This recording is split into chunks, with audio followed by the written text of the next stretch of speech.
single vehicle accident on Route 490 westbound. It came in as a tour bus flipped and possible multiple injuries. Deputies arriving on scene found people that were trapped on the tour bus that had flipped on 490. Also found multiple people walking alongside 490 in a state of confusion that have been passengers on the bus.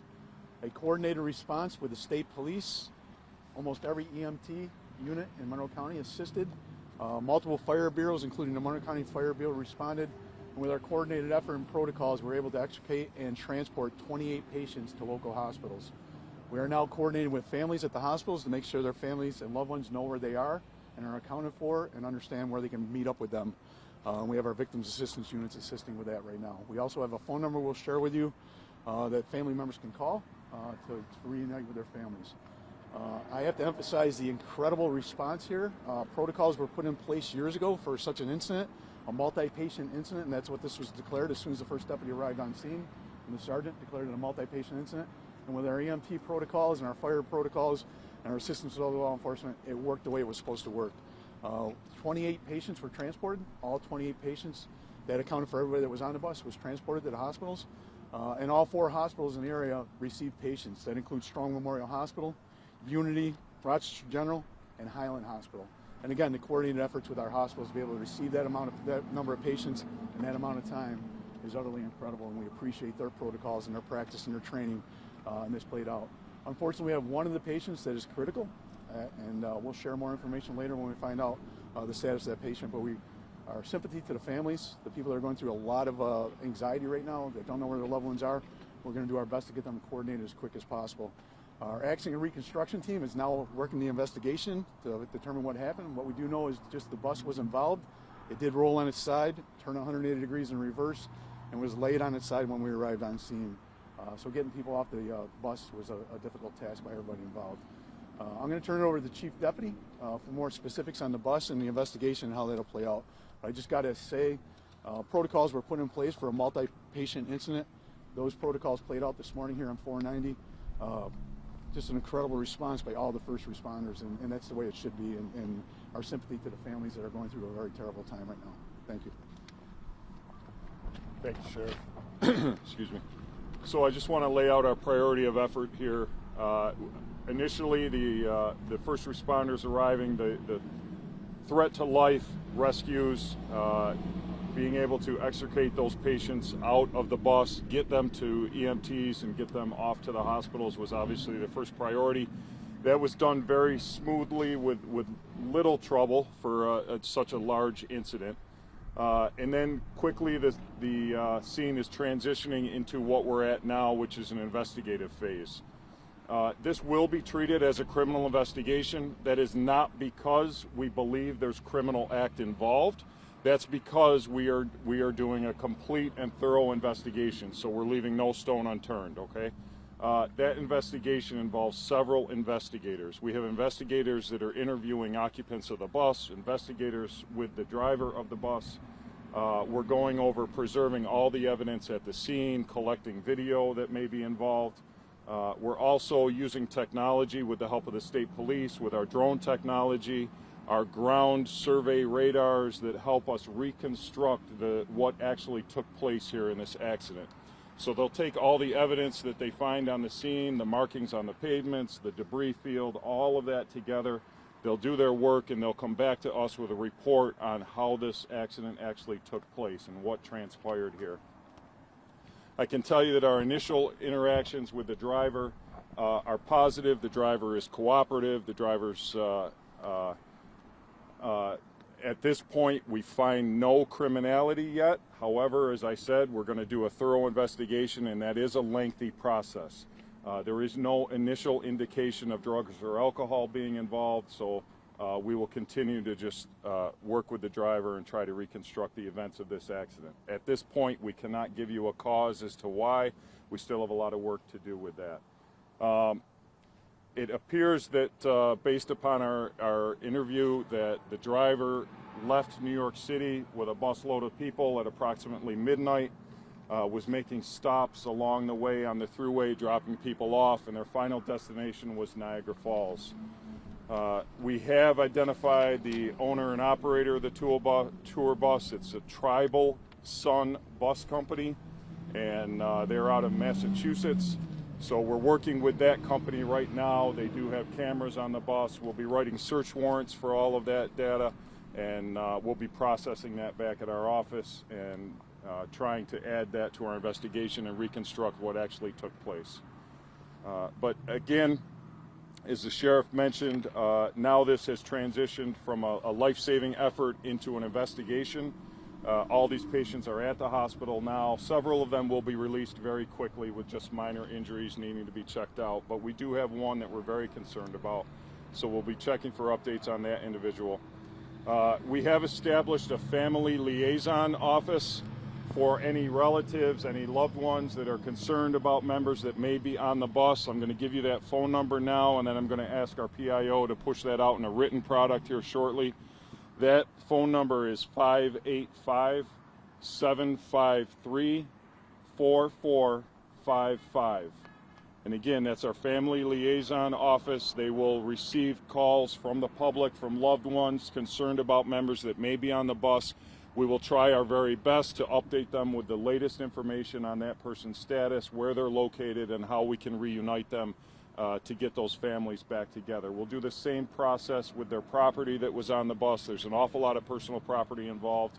We're going to secure that and go through this process with the family liaisons to make sure that that gets back to the right people. So those are our efforts right now, trying to minimize their inconvenience, minimize their concern for their loved ones, and get them reunited with their families. I'm going to turn this over now to our EMS chief here, who can possibly talk more about the status of the patients and that rescue effort. Thank you, Chief. So Frank Manzo from CHS. We were the primary responding agency. It is our district, but however, it required obviously much more resources than we have. The declaration of an MPI, or a multi-patient incident, as these guys spoke about, gets 16 ambulances started to whatever scene and whoever requested it. We ended up using 18 ambulances, which for this area is incredible. It's an incredible response. I don't know where every ambulance came from at this point, because our colleagues at ECD, we say send ambulances and they find them. I believe it was as far as Penfield. And Genesee County definitely got tapped as well to help us out. So a great response from our colleagues, and we executed what we've practiced many times, is to get the patients that are critical off the scene first and then work on the rest. There was a great triage that happened to determine who needed to go first, who was very sick, who was still on the bus. And then, as the chief said, there were people walking around the scene that we kind of corral them into one area to kind of assess them, triage them, and get them transported in a timely fashion, which we were able to do. We did use our medical communications officer to coordinate with the hospitals to find out who had capabilities to receive what. As we know, the hospitals are very overcrowded, so we rely on that communication to say, hey friends, what can you take at this time? And they were very cooperative. Strong being the trauma center for the region, obviously is going to get the sick patients, and then we can start to spread out some of the what we call walking wounded or minor injuries at that point, which we were successfully able to do to not overwhelm one hospital. It makes unification a little more tricky, but to get patients cared for, it's the best way we know how to handle it. Questions? Anybody else? Tell us how many people were on the bus total, how many were, like a breakdown, and how many were injured, So, and where most of them were people thrown from the bus, or they had gotten themselves out? So I would say the majority were off the bus when we got there. There was at least one or two patients remaining on the bus per the sheriff. One was the critical patient who was taken out of the roof hatch, I believe, and transported very quickly. So there was a total of 28 patients, one critical, one of those was pediatric. The rest were adults. Was the driver among those injured, and are you counting him in the 28? Correct. The driver is part of the 28 number that were transported, yes. 28 were transported. Is that everybody who was on the bus? Yep, everybody on the bus was transported. Some were certainly very minor injuries, just for evaluation and for safety's sake, and we had EMS capacity to do so. We put them all in ambulances and transported them. Frank, you train for these type of things. We do. This is a real life situation. any problems, any access issues or traffic or that kind of time of day? It's going from dark to light. Absolutely. So yeah, it does make some challenges. We absolutely practice on this. Obviously, it's very difficult for us to simulate real life. When we practice in a field or on a road, the road's usually closed, right? So now we definitely had some ambulances get caught up in the traffic, certainly in that westbound traffic where the bus was in the between exits, where we just kind of repurposed our resources at that point and said, hey, in order to get here, you got to come down the eastbound lane, cut across, and meet us over on the north side of the road, which we did. So we ended up utilizing all the ambulances that came in from the east heading west.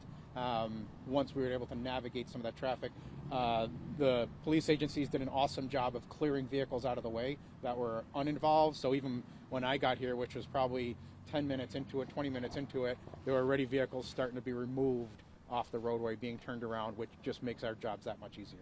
What's the manpower number here, estimate, ballpark? Of total fire and EMS? Yeah. We're working on that. Yeah, working on that, right? It's got to be. I don't even Hell of a lot, honestly. I don't even know probably, who was yeah. here. It was in the hundreds. Hundreds, Yeah, hundreds. absolutely. And you had a youngster on board? There was one pediatric, I believe, who was very minorly injured. Minor. Okay. Any other children? No, not that I'm aware of. We called it 27 adults, one pediatric, which would be 18 or less. Sheriff or Chief Deputy, when your deputies first arrived on the scene, did they describe to you what it was like? I mean, was it chaotic? Was everyone sort of subdued? What was the scene like? I think it was surreal is probably the way they're going to describe, or we're describing it, and the fact that there were people out walking along 490, and of course you got a bus turned over on its side, you got people possibly trapped, we don't know who's on the bus yet. It was that surreal moment, you train for these things, but when you pull up and actually see a bus flipped on its side, and people literally walking in a state of confusion on the side of the road trying to figure out what just happened to them as they were just thrown about inside a bus, right? So it was surreal. It was things you train for, but you don't ever expect to see in your life.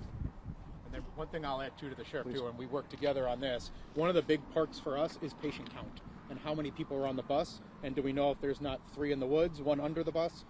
So these guys work very closely with the driver. We got a manifest very quickly, so we were able. So we have a process where we count our patients as they leave the scene, and we try to tie up our numbers in the end.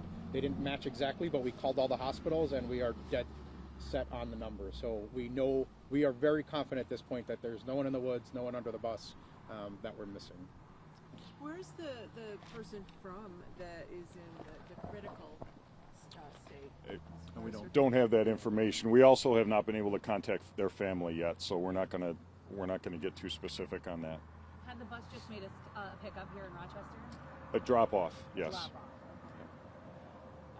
I know you said this is a criminal investigation. So, yeah, please don't let that mislead you. We don't believe there's criminality involved, but that's the type of investigation we do when we are absolutely not going to leave any stone unturned. It's just a term we use, okay? We do not have any indication of criminality at this time, but we are going to look at it as thoroughly as possible. We've got our partners helping us with bringing in some of their technology. New York State DOT is here. The Office of Emergency Management was out here. It is going to be a long incident here. We anticipate it'll be well into the afternoon before this portion of the roadway is opened up. And then the investigation still will not be over. We're going to take the bus back to a secure impound where that will continue with the investigation.